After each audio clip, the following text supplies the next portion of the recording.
An entitled Karen demands a VIP table at my restaurant, claiming to be a close friend of the owner. I decided to play along, but what she didn't know is that I am the owner, and now she's freaking out over a $15,000 bill. It all started when this Karen walked into the restaurant, loudly proclaiming that she knew the owner and that we were obligated to give her and her little group the VIP table, the one reserved for celebrities. The problem was, I am the owner, and I had never seen this woman in my life. But I decided to play along just to see where it would go. During dinner, one of the girls asked me if I thought my life was meaningless because I worked as a waiter. That's when I realized I had no reason to hold back anymore. I decided to get my revenge, and here's what I did. This happened between Christmas and New Year's. My grandparents emigrated from Italy to the USA in the 70s and founded a restaurant. When they passed away, my parents took over the business and expanded it over the decades. I've been working there since I was 15. When my parents got older, they retired and became snowbirds, escaping the cold to spend their winters in Florida. A few years ago, they sold the restaurant to me, though they kept a small stake in the shares to ensure some extra income on top of their retirement. As soon as I took over, I gave the place a complete makeover. I renovated the restaurant, changed the logo, and invested heavily in advertising, both in local and national newspapers. I invited food critics, bloggers, and influencers. At first, it was a struggle. I thought I had made the biggest mistake of my life, that I had thrown away 3 generations of hard work. But over time, it started to pay off. A semi-famous local YouTuber mentioned us in a video, and that brought in more people. Even on a Monday, business was 5, even 10 times busier than before. We became a hotspot for large events, and it wasn't uncommon for a celebrity to show up. I even invited some renowned chefs to cook on special nights. It cost a fortune, but the return was worth it. By the end of the year, we were fully booked. People were making reservations as early as July to get a table in December. After so much effort, I had finally made it. And when the restaurant is packed, I don't hide in the office. I'm on the front lines, greeting customers, clearing tables, even mopping the floor. On special nights, I put on my blazer and take charge. On one of these nights, 6 women arrived. 5 of them looked to be in their early 20s, and the leader of the group must have been around 25. I thought she might be an older sister to one of them, or a sorority senior bringing the freshmen out. I was at the door when they arrived, and the leader, the Karen herself, was telling the others how wonderful the restaurant was, how sensational the food was, and that they might even see a celebrity. When she got to me, she said she needed a table for 6. I replied, "Of course. What's the name on the reservation?" She stared at me and said, "Oh, I don't have a reservation, but it's fine. The owner is a personal friend of mine. He always keeps 1 or 2 tables free for special guests. We can take one of those tonight." This actually does happen in more high-end restaurants, and I do it myself sometimes. But I had no idea who this woman was, and she had never spoken to me. I saw that she wanted to get in without a reservation, but had chosen the worst person to try that stunt with. I replied, "I'm very sorry, but we can't accommodate anyone without a reservation. As you can see, we are fully booked." I didn't want to throw it in her face that I was the owner and had never promised her anything. I also didn't want to humiliate her in front of the other girls. Then she had one of the girls take a picture of me saying she was going to talk to the owner and make sure that by the end of the week I'd be cleaning toilets or fired. The others started laughing and saying things like, "Say goodbye to your minimum wage job, buddy." I wasn't sure if they were playing along with her or if they really believed she knew the owner. That's when Karen laid it on thick. "Look, either you get us a table or you'll regret it. It's not worth losing your job over something so small."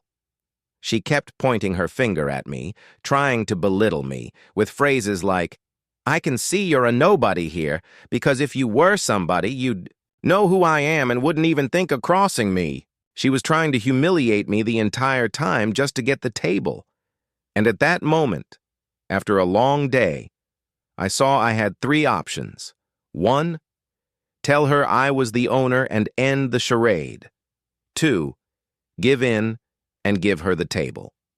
Or 3. Teach Queen, Karen and her crew a lesson. I chose option 3.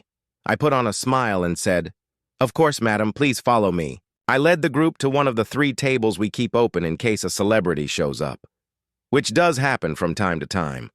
I apologized, said she was right, and that it was easier to just give her the table. I also promised that the first 3 rounds of drinks would be on the house. I seated them all and served them personally. Before they settled in, I asked for a credit card and an ID to keep on file, a common house policy.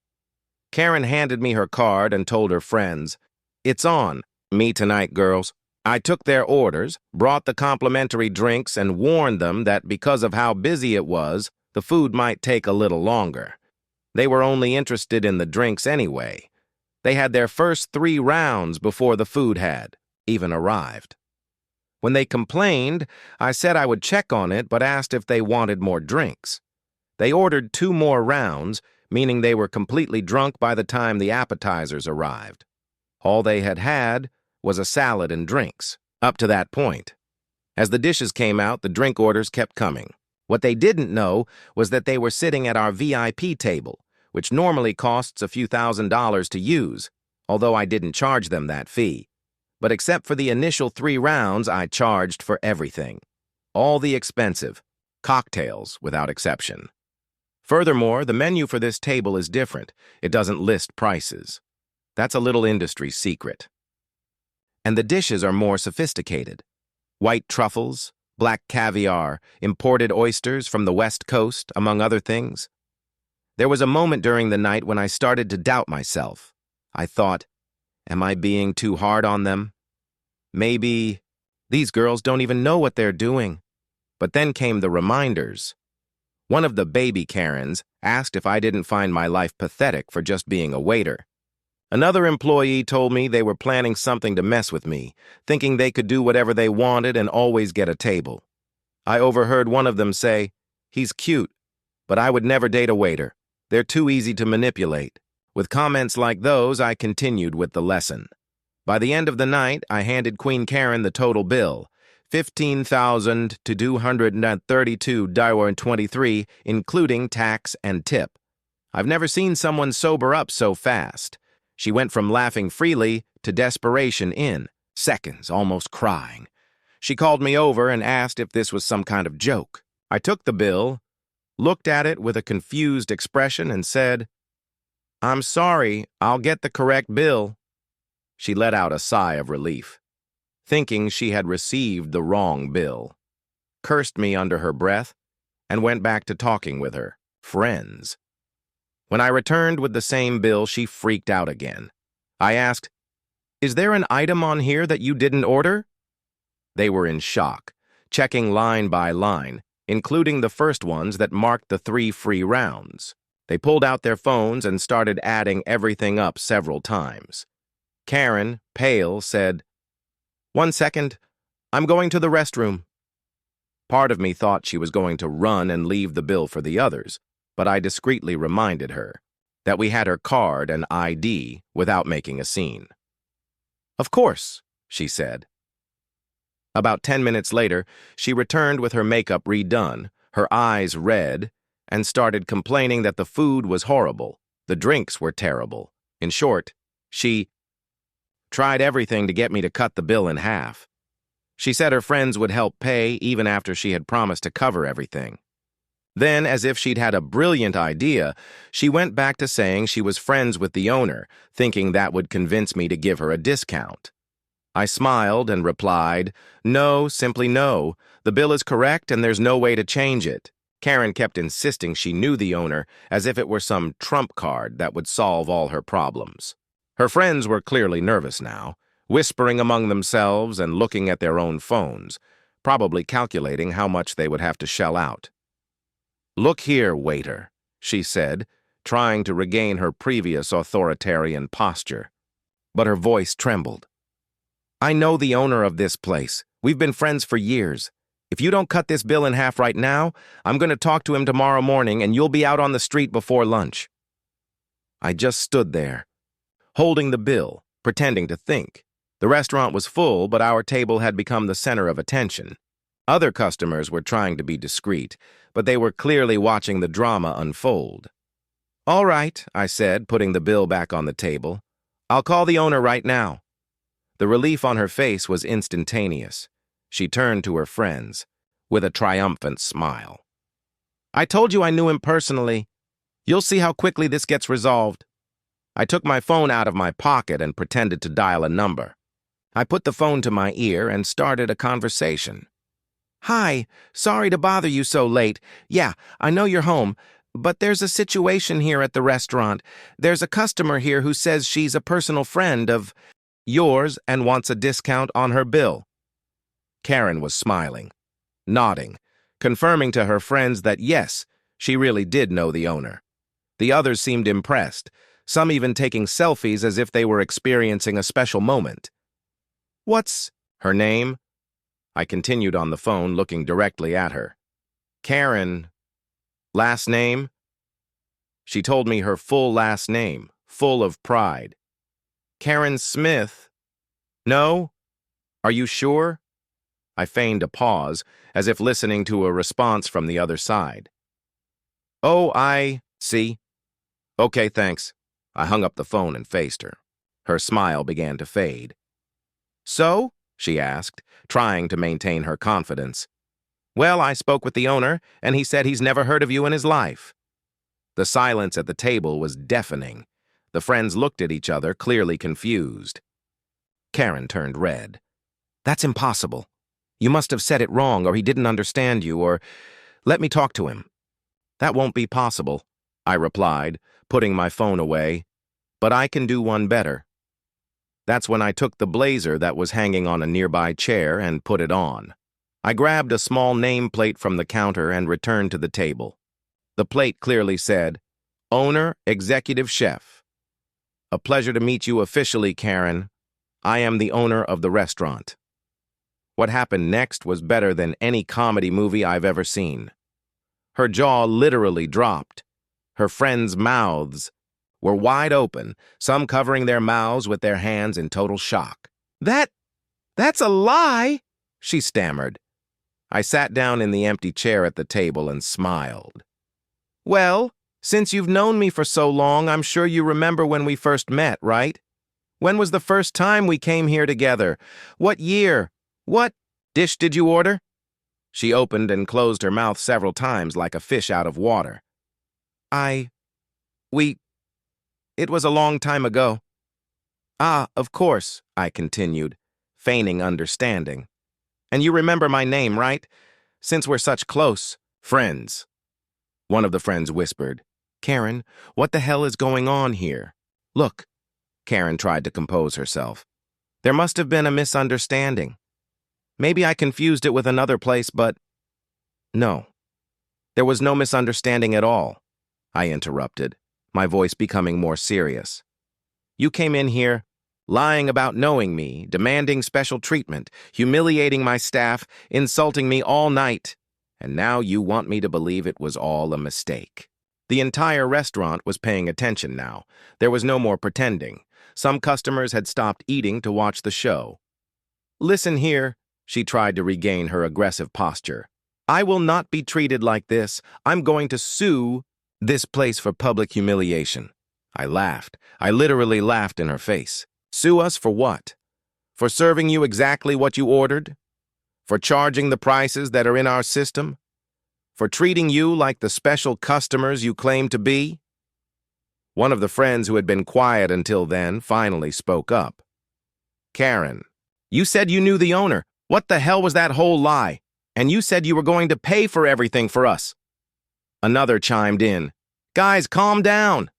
Karen was clearly panicking. "Calm down? Nothing." The first friend stood up. "You brought us here pretending you had connections, ordered the most expensive dishes, endless drinks, and now we owe $15,000. "It's not $15,000 each," I clarified, trying to help the situation. "It's $15,000 total, divided among the 6 of you. That's about $2,500 each." One of them almost shouted, "Karen, have you lost your mind?" The situation was spiraling out of control. Karen started to cry for real now. No crocodile tears. "Guys, I can explain. I really thought I knew the owner. It must have been a mix-up." "A mix-up on my part?" I interjected. "You spent the whole night talking as if you've known me for years, promising I was going to be fired, humiliating my team. That wasn't a mix-up, it was a blatant lie." At that moment, one of the girls started filming with her phone. "Stop that!"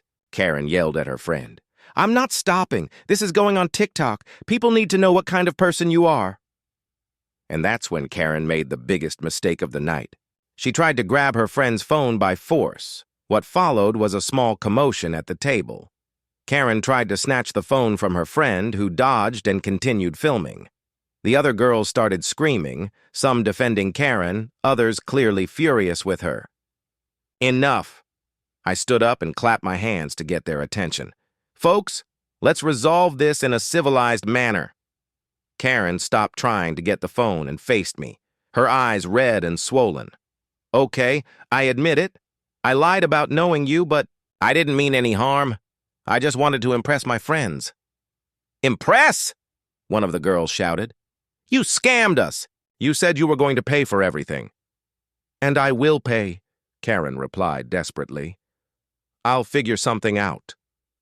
That's when I realized she was bluffing. From the way she nervously fidgeted with her phone, the way she avoided looking directly at the credit card on the table, it was obvious she couldn't pay that bill. "Karen," I said, sitting down again, "can you pay the $2,500 for your share?" She was silent for a moment too long. "Of course I can. Then let's process the payment now," I said, picking up her card from the table, just to get everything settled.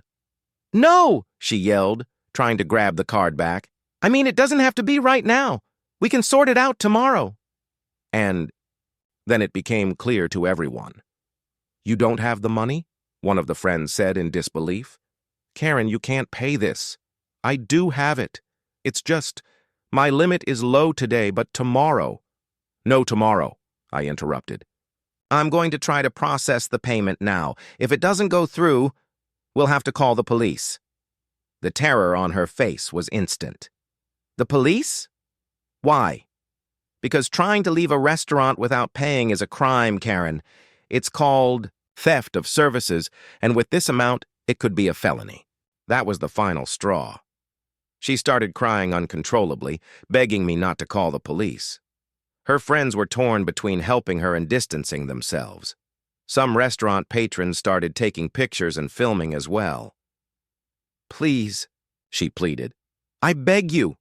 I can pay in installments. I can work here to pay it off, anything." "Work here?" I laughed. "After how you treated my employees? After you lied and tried to blackmail me all night?" At that moment, one of my managers approached. "Everything okay here, boss?" "Actually, no," I replied. "It seems we have an attempt to dine and dash. Could you please call the police?" "No!" Karen practically screamed, standing up so fast she knocked over her chair. "Please don't call the police." The whole restaurant was watching now. It was impossible to ignore the drama. "Then explain to me how you're going to pay," I said, crossing my arms. That's when one of the friends who had been quiet until then stood up. "You know what? I can't take this anymore, Karen. You've deceived us from the beginning. You said you knew the owner, that you'd pay for everything. You got us into this mess, and now you don't even have the money to pay your share." She threw a card on the table. "I'm paying my part, and I'm leaving. I don't want to hear about this anymore." "Me too," said another, doing the same. One by one, 5 of the 6 girls paid their individual shares and left the restaurant, leaving Karen alone with a bill of over $2,500 that she clearly couldn't pay. "All right, Karen," I said when we were alone. "Now it's just you and me. How do you plan to resolve this?" She was crying so hard she could barely speak. I don't have that money. My card has a limit of maybe $1,500 at most." "So you came. to an expensive restaurant, asked for the VIP table, consumed over $2,500 worth of food and drink, knowing you only had $1,500. She just nodded. It was then that I felt a pang of, not exactly pity, but something close to it. She was clearly desperate. And as horrible as she had been to me and my staff, seeing someone in that state wasn't fun. "Look," I said, sitting down next to her. "I'll do this. I'll process the $1,500 from your card now. The rest?" She looked at me with hope in her eyes. "The rest you'll pay off by working." "Working?" She wiped her nose with a napkin. "Yes, you'll work here, at the restaurant as a hostess on weekends until you pay off the debt. Minimum wage, which will go directly to paying down your bill. But I've never worked as a hostess." "You'll learn. And you know what your first task will be?" She shook her head. "You're going to record a video apologizing to all the employees you humiliated today. And that video will be available on our Instagram page until you finish paying your debt." The shock on her face was evident. "And if I refuse?" "Then I call the police right now," I replied, picking up my phone. She was silent for a few minutes, clearly weighing her options. "Okay," she finally said, "I accept."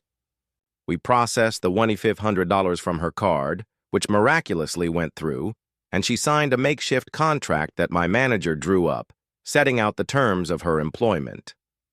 2 weeks later, Karen started working as a hostess on weekends. On her first day, she arrived humbled, apologized to every employee individually, and recorded the video she promised. The funny thing is, the video went viral, not for the right reasons, obviously. People shared it as an example of a Karen being put in her place. In a few days, our social media page gained thousands of new followers. Karen, for her part, discovered that working in a restaurant is harder than she imagined. In the first few days, she complained constantly, but over time she got better. Some customers recognized her from the viral video, which was embarrassing for her, but also brought more business to the restaurant. It took her several months to pay off the debt completely. On her last day of work, she approached me.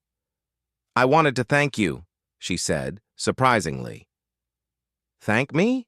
I asked, confused. "For not turning me over to the police that night and for giving me a chance to pay my debt by working." She paused. "I learned a lot about how to treat people. I never thought about how hard it is to work in a restaurant, and I never thought about how my behavior affected others." "Good to know," I replied. "And I wanted to apologize, for real this time, for what I did that night. It was horrible of me." I ended up offering her a chance to continue working there, this time with a normal salary. She accepted, and today, almost a year later, she is one of our best hostesses. Sometimes, when I tell this story to friends, they ask if I don't think I was too hard on her. Honestly, no. She learned a lesson that she will carry for the rest of her life. Our team gained a dedicated employee, and our restaurant gained national fame thanks to the viral video. And Karen? Well, Karen never again tried to pass herself off as a friend of any restaurant owner.